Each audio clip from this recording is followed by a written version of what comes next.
Continuing our breaking news coverage of a potential trade between the Celtics and the Cavs that would basically swap the starting point guards for the two teams that faced off in last year's Eastern Conference Finals. Kyrie Irving going to Boston, Isaiah Thomas going to Cleveland, along with some other players and a draft pick. You take a look at these two players in terms of their head-to-head stat production.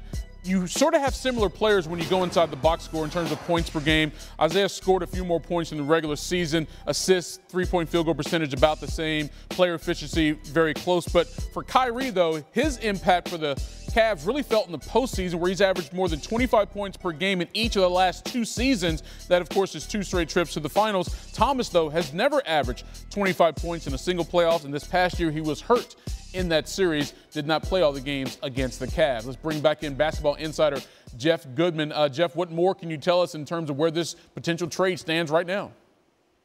Yeah, the deal is done, Michael. As we mentioned, Kyrie Irving to Boston for Isaiah Thomas, Jae Crowder, rookie big man Ante Zizic.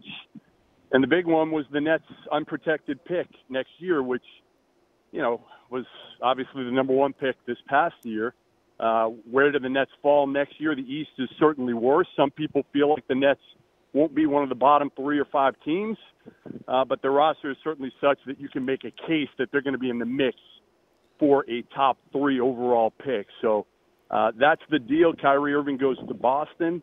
And one of the reasons, we didn't touch on it earlier, Michael, one of the reasons why, you know, Jae Crowder is more expendable is because they were able to pick up Marcus Morris in the offseason for the Avery Bradley deal.